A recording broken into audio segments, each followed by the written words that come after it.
Hi guys, Ian living in the Philippines.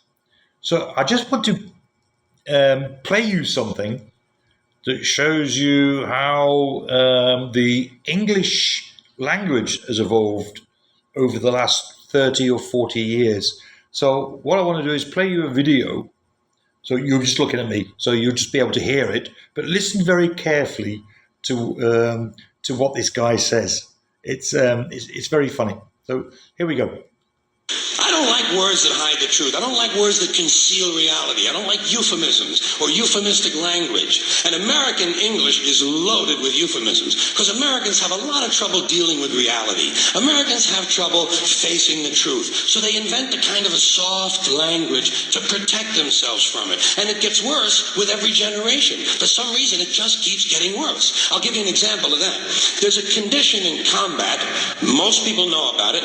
It's when a fighting person's nervous system has been stressed to its absolute peak and maximum, can't take any more input. The nervous system has either snapped or is about to snap. In the First World War, that condition was called shell shock. Shell shock. Simple, honest, direct language. 2 syllables. Shell shock.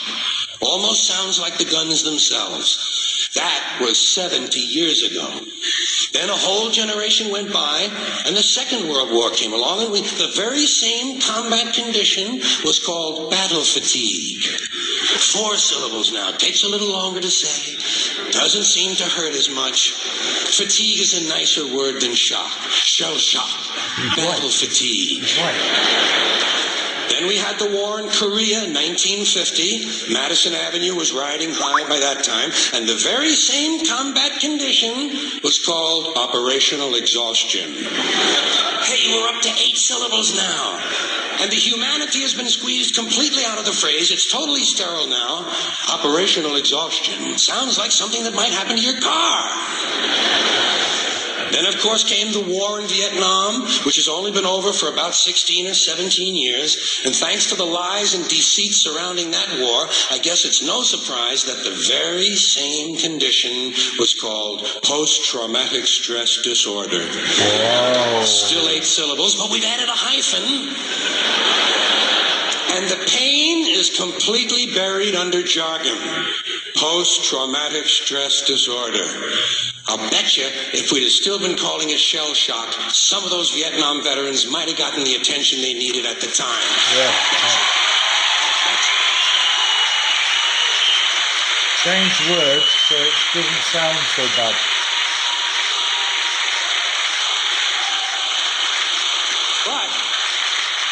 But it didn't happen. And one of the reasons is because we were using that soft language, that language that takes the life out of life. And it is a function of time. It does keep getting worse. Give you another example. Sometime during my life, toilet paper became bathroom tissue. I wasn't notified of this. No one asked me if I agreed with it. It just happened. Toilet paper became bathroom tissue. Sneakers became running shoes. False teeth became dental appliances. Medicine became medication. Information became directory assistance. The dump became the landfill. Car crashes became automobile accidents. Partly cloudy became partly sunny. Motels became motor lodges. House trailers became mobile homes. Used cars became previously owned transportation. Room service became guest room dining. And constipation became occasional irregularity. When I was a little kid, if I got sick, they wanted me to go to the hospital and see the doctor. Now they want me to go to a health maintenance organization or a wellness center to consult a healthcare delivery professional. Poor people used to live in slums. Now the economically disadvantaged occupy substandard housing in the inner cities. And they're broke. They're broke. Yes, they don't have a negative cash flow position. They're fucking broke. Because a lot of them were fired. You know, fired. Management wanted to curtail redundancies in the human resources area. So many people are no longer viable members of the workforce. Smug, greedy, well-fed white people have invented a language to conceal their sins. It's as simple as that. The CIA doesn't kill anybody anymore. They neutralize people. Or they depopulate the area. The government doesn't lie. It engages in disinformation. The Pentagon actually measures nuclear radiation in something they call sunshine units. Israeli murderers are called commandos. Arab commandos are called terrorists. Contra killers are called freedom fighters. Well, if crime fighters fight crime and firefighters fight fire, what do freedom fighters fight? They never mention that part of it to us, do they? Never mention that part of it.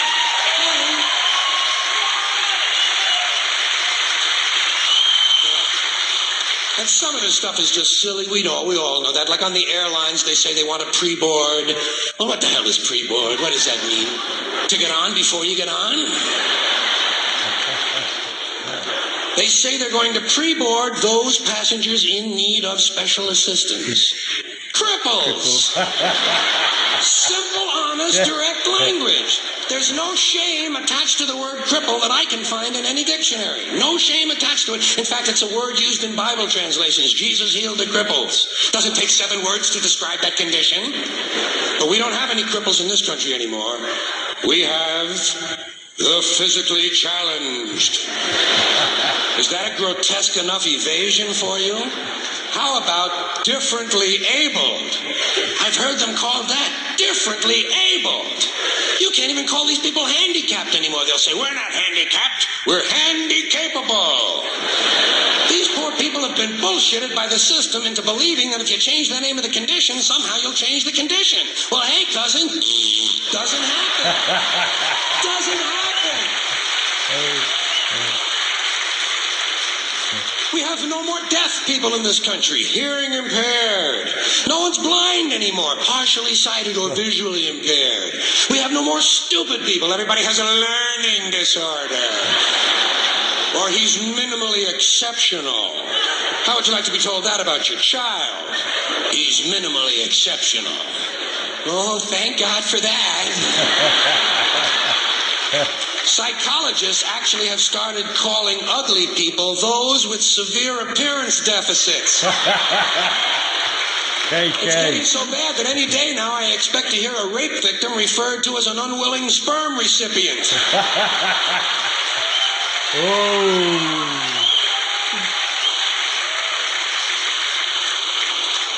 And we have no more old people in this country. No more old people. We shipped them all away, and we brought in these senior citizens. Isn't that a typically American 20th century phrase? Bloodless, lifeless, no pulse in one of them. A senior citizen. But I've accepted that one. I've come to terms with it. I know it's here to stay. We'll never get rid of it. That's what they're going to be called, so I'll relax on that. But the one I do resist, the one I keep resisting, is when they look at an old guy and they'll say, look at him, Dan. He's 90 years young. Imagine the fear of aging that reveals. To not even be able to use the word old to describe someone, to have to use an antonym. And fear of aging is natural, it's universal, isn't it? We all have that. No one wants to get old, no one wants to die, but we do. So we bullshit ourselves. I started bullshitting myself when I got to my 40s. As soon as I was in my 40s, I'd look in the mirror and I'd say, well, I guess I'm getting older. Older sounds a little better than old, doesn't it? Sounds like it might even last a little longer. Bullshit, I'm getting old. And it's okay, because thanks to our fear of death in this country, I won't have to die. I'll pass away.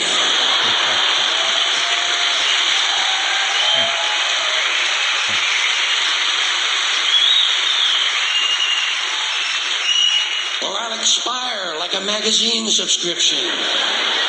What happens in the hospital, they'll call it a terminal episode.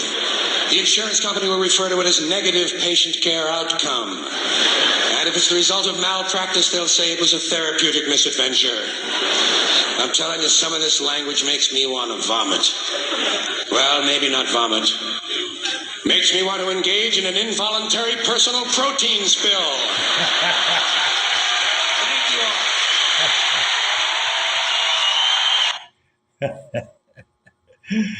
So, guys, that was just a little bit of how the language has been changed to make everything sound a little bit more or not so serious, but also technical. So, I hope you like that. If you want to listen to more things like this, just let me know in the comments and I'll do some more. So, till then, Koi Ian, it's goodbye. See you guys, take care.